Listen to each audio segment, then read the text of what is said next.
जय श्री कृष्णा। आप सभी का दिन शुभ हो। अब सुनिए आगे की कथा। इससे पहले के अध्याय में आपने जाना था कि किस प्रकार भगवान श्री कृष्ण ने कालिया नाग का दमन किया था, किस प्रकार कालिया नाग को उन्होंने रमक द्वीप पर वापस भेजा था। लेकिन इससे पहले रमण द्वीप पर ही कालिया नाग रहता तो था, लेकिन वह यमुना जी में कैसे आया, इसका वृता आज के इस अध्याय में आप रसपान करने वाले हैं। नारद जी ने पूछा, हे जगत गुरु, अपने पहले के उत्तम भवन को छोड़कर कालिया यमुना तट को क्यों चला गया था, इसका रहस्य भी मुझे बताइए। तब भगवान श्री नारायण ने कहा, है नारद सुनो, मैं उस प्राचीन इतिहास का वर्णन कर रहा हूँ जिसे मैंने सूर्य ग्रहण के समय मलियाचल पर सुप्रभा नदी के पश्चिम किनारे श्री कृष्ण कथा के प्रसंग में अपने पिता धर्म के मुख से सुना था। पुलाहा ने धर्म से अपना संदेह पूछा था, तब कृपा निधान धर्म ने मुनियों की सभा में इस आमे आख्यान को सुनाया था। नारद, वही मैंने इसे सुना था, इसलिए कहता हूँ सुनो। भगवान शेष की आज्ञा से नागगण हर वर्ष कार्तिक की पूर्णिमा को भय के कारण गरुण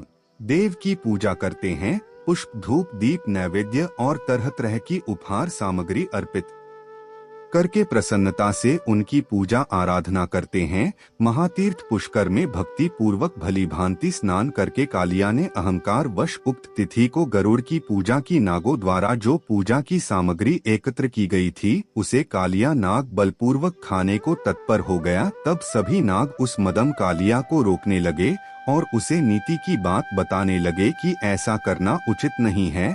जब किसी भी तरह वे कालिया को रोकने में समर्थ नहीं हो सके, तब सहसा वहां पक्षीराज गरुड़ प्रकट हो गए। मुने गरुड़ को आया देखकर नागगण कालिया के प्राणों की रक्षा करने के लिए जब तक सूर्य उदय नहीं हुआ तब तक पूरी शक्ति लगाकर उनके साथ युद्ध करते रहे। अंत में पक्षीराज के तेज से उद्विग्न होकर वे सब के सब भाग खड़े हुए और सबके अभयदाता भगवान अनंत की शरण में पहुंच गए। नागों को भागते देखकर करुणा निधान कालिया वहां निशंक भाव से खड़ा रहा। उसने गरुड़ की ओर देखा और श्री हरि के चरण कमलों का चिंतन करके गरुड़ के साथ युद्ध आरंभ कर दिया। एक मुहूर्त तक उन दोनों में अत्यंत भयानक युद्ध हुआ। अंत में गरुड़ के तेज से नागराज कालिया को पराजित होना पड़ा। फिर तो वह भागा और यमुना जी के उसी कुंड में चला गया जहां सौभरी के श्राप से पक्षीराज गरुड़ कभी नहीं जा सकते थे। गरुड़ के भय से नाग वहीं रहने लगा। पीछे से उसके परिवार के बाकी सदस्य भी वहीं चले गए। नारद जी ने पूछा, भगवान गरुड़ को सौभरी का श्राप कैसे प्राप्त हुआ? भगवान के वाहन होकर भी गरुड़ उस जगह पर क्यों नहीं जा सकते थे?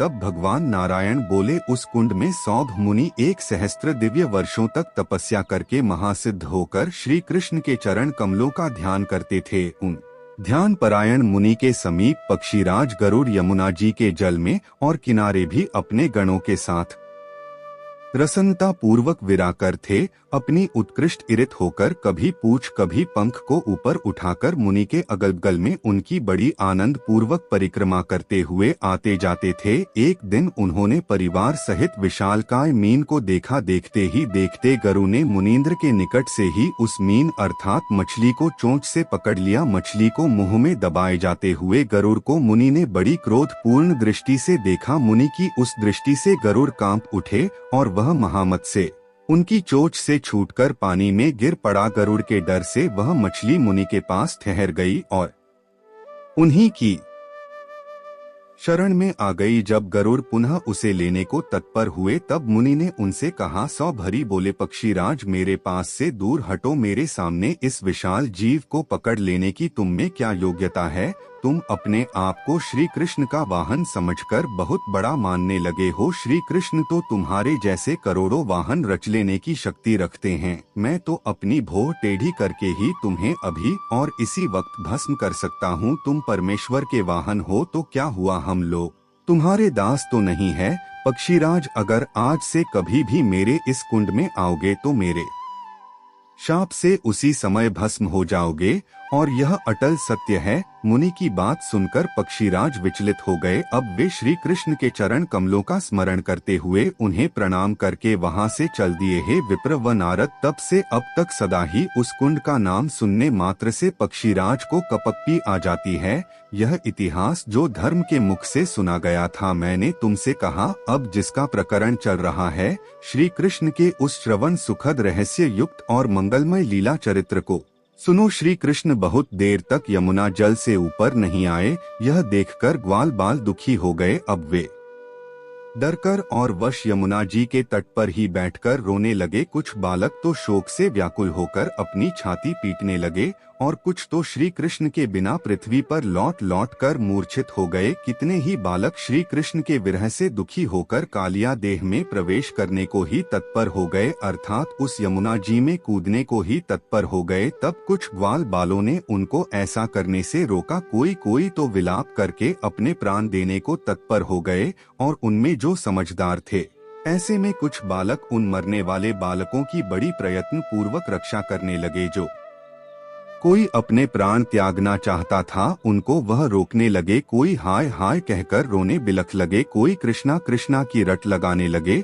और कोई तो इस समाचार को बताने के लिए नंदराय जी के पास दौड़े चले गए। कुछ बालक वहां पर शोक, भय और मोह से व्याकुल होकर एक दूसरे से इस प्रकार कहने लगे कि अब हम क्या करें, हमारे श्री कृष्ण कहाँ चले गए हैं। नंद नंदन, हे प्राणों से भी बढ़कर प्रीतम श्री कृष्ण, हे बंधु हमें दर्शन दो, तुम्हारे बिना तो हमारे प्राण निकले जा रहे हैं। इसी बीच में कुछ बालक नंदराय जी के पास जा पहुँचे। वे बड़े चंचल थे और शोक से व्याकुल होकर रो रहे थे। उन्होंने जल्दी ही यशोदा जी को, उनके पास बैठे हुए बलराम जी को और अन्य गोपों और लाल कमल के समान नेत्रों वाली गोपांगने को यह समाचार सुना दिया, जिसे सुनते ही वे सब के सब शोक से व्याकुल होकर दौड़ते हुए, नंगे पांव ही दौड़ते हुए यमुना तट पर जा पहुँचे और बालकों के साथ मिलकर वो भी रोने लगे। सारे ब्रजवासी एकत्र होकर रोते रोते शोक से मूर्छित हो गए। मैया यशोदा तो यमुना जी में प्रवेश ही करने लगी। यह देखकर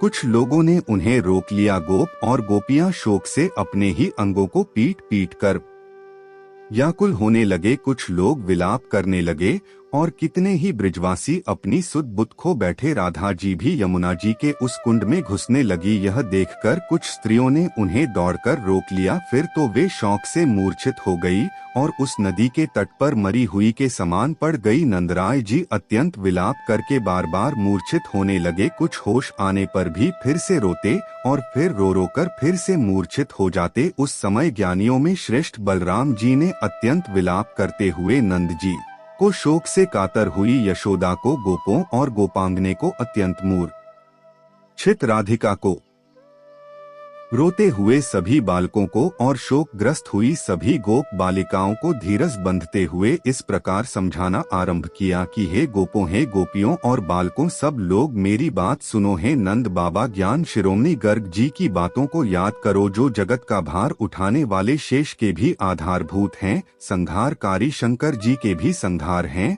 और विधाता के भी विधाता हैं। उनकी इस भूतल पर भला किससे पराजय हो सकती है। श्री कृष्ण अणु से भी अणु और परम महान है। इनका कोई भी आदि, मध्य और अंत नहीं है। जब सारा ब्रह्मांड एक आर्व के जल में मगन हो जाता है, तब यह श्री कृष्ण जल में शयन करते हैं। उस समय इनकी नाभि से जो कमल पैदा होता है, उसी से ब्रह्मा जी का प्राकट्य होता है। जिन्हें इकाव के जल में भी भय नहीं है, उन्हीं परमेश्वर के लिए इस काली दह में विपत्ति की संभावना कितना महान अज्ञान है। पिताजी, अगर एक मच्छर सारे ब्रह्मांड को निगल जाने में समर्थ हो जाए, तो भी उन ब्रह्मांड नायक को वह सर्प कभी भी अपना शिकार नहीं बना सकता। यह मैंने परम उत्तम संपूर्ण आध्यात्मिक ज्ञान की बात कही है और यह तो गुण ज्ञान योगियों के लिए सार की वस्तु है। बलदेव जी की बात सुनकर और गर्ग जी के वचनों को याद करके फिर नंद जी ने शोक को त्याग दिया।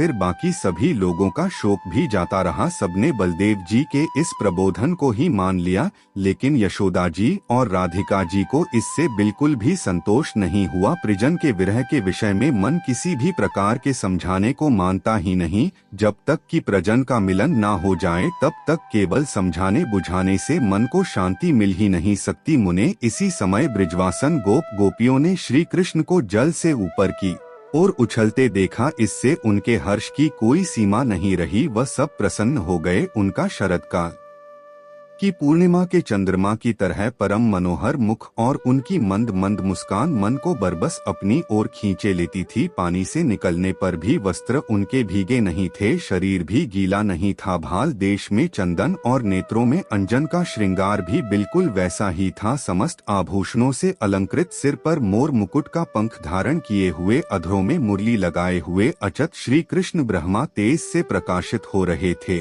अब तो यशोदा जी अपने लाला को देखते ही छाती से लगाकर मुस्कुरा उठी और उनके मुख को चूमने लगी। उस समय उनके नेत्र और मुख प्रसन्नता से खिल उठे। फिर नंद जी, बलराम जी और रोहिणी ने बारी बारी से श्याम सुंदर को बड़े हर्ष से अपने हृदय से लगाया। सब लोग एकटक होकर गोविंद के श्री मुख का दर्शन करने लगे। प्रेम से अंधे हुए सभी ग्वाल बालों ने श्री कृष्ण का आलिंगन किया। गोपांग ने भी अपनी प्यासी आंखों के द्वारा उनके मुख चंद्र की मधुर सुधा का पान करने लगी। इतने में ही वहां पर सहसा वन के अंदर भाग को दावानल ने ढक लिया। उन सब के साथ गांव का सारा समुदाय भी उस दावा अग्नि से घिर गया।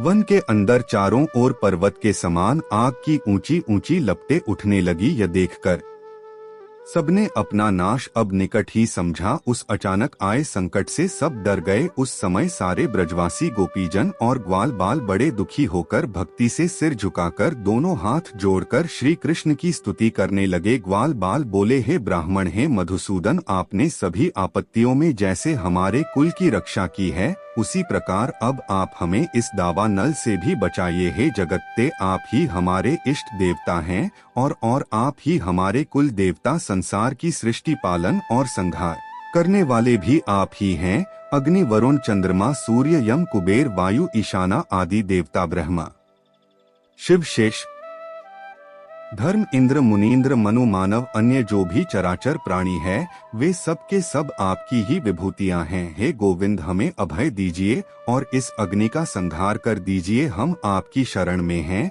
हमारी रक्षा कीजिए। ऐसा कहकर वे सब लोग श्री कृष्ण के चरण कमलों का चिंतन करते हुए खड़े हो गए। श्री कृष्ण की अमृतम दृष्टि पड़ते ही वन के भीतर जल रहा दावन भी दूर हो गया। अब तो वे सभी ग्वाल बाल मोद मगन होकर नाचने लगे। क्यों ना हो श्री कृष्ण के स्मरण मात्र से ही सारी विपत्तियां जो नष्ट हो जाती हैं। जो भी भक्त प्रातःकाल उठकर इस परम पुण्यम स्तोत्र का पाठ करता है, उसे जन्म जन्म में कभी भी अग्नि से भय नहीं होता। शत्रुओं से घिर जाने पर, दावन में आ जाने पर, भारी विपत्ति में पड़ने पर और प्राण संकट के समय इस स्तोत्र का पाठ करके मनुष्य सभी दुखों से मुक्त हो जाता है।